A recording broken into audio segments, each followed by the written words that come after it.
Trump to donate her inauguration gown to the Smithsonian. It is a 100-year tradition for First Ladies to gift their gowns to the museum. CNN this week, First Lady Melania Trump will participate in a time-honored Washington tradition dating back more than 100 years, gifting her inaugural ball gown to the Smithsonian's National Museum of American History. Mrs. Trump had a passion for design starting at very young age, and had a very precise idea of what she wanted to wear for the historic evening, Trump's communications director Stephanie Grisham told CNN. She is honored to be able to donate her couture piece to such an iconic exhibit at the Smithsonian. Trump will take part in the gown presentation ceremony.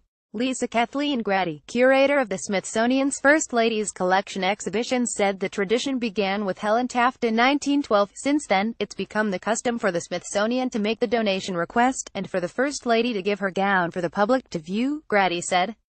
Shortly after inauguration, the Smithsonian's conservators begin to work with the White House to ensure the donation process is smooth. They even go so far as to craft a mannequin made to resemble the First Lady's physique as closely as possible. Trump's ivory, silk crepe Column gown, with a slit in the skirt and ruffle accent, will become a part of one of the museum's most popular exhibitions in 2016. More than 4 million visitors passed through the First Lady's collection. Hervé Pierre, the designer of Trump's gown, Hervé Pierre, will also be in attendance on Friday. Pierre was formerly creative director for Carolina Herrera, the iconic American designer whose dresses were often worn by First Ladies Michelle Obama and Laura Bush. Trump did not have a personal relationship with Pierre before asking him to design her inaugural gown. When sitting down with Hervé to discuss her vision, the First Lady knew she wanted a modern, light, unique and unexpected look, Grisham told CNN. In an interview last month with the New York Times, Pierre said Trump first reached out to him on January 3, just 17 days before inauguration. She gave me a couple of key words.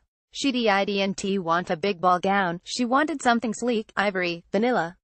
It had to be really, really right because it was going to be part of history, part of this country's history, but also part of what I will have achieved on Earth. I've designed thousands of dresses, but people will remember this one most particularly, he said. Trump has since worn custom-made Pierre designs a handful of times as First Lady, most notably in May, departing from the South Lawn of the White House en route to Saudi Arabia, in an orange leather skirt and cream sweater.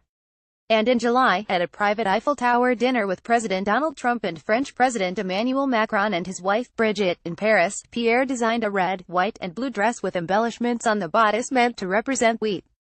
Trump's gown had little of the glitz and drama of past First Lady inaugural designs, though it was chic in its simplicity, with its off-the-shoulder neckline and a skinny, red belt as the only pop of color. By contrast, Hillary Clinton's 1993 inaugural gown was a purple lace and sequins number by Sarah Phillips, with long sleeves, a belt, and a sheer overlay skirt. Laura Bush also went with sleeves and sparkle, wearing a ruby-colored gown by Texas designer Michael Faircloth. Trump's predecessor, Michelle Obama, ushered in a new era of modern inaugural ball style, opting for designer Jason Wu for both of her husband's inaugural celebrations. The first, in 2009, was a flowing, white, on-a-shoulder gown with floral applique. The second, a bold red gown made of chiffon and velvet. The white Wu is part of the Smithsonian collection, which, with the addition of Trump's dress this week, will bring to 27 the total number of dresses, and more than 160 other First Lady clothing items and accessories.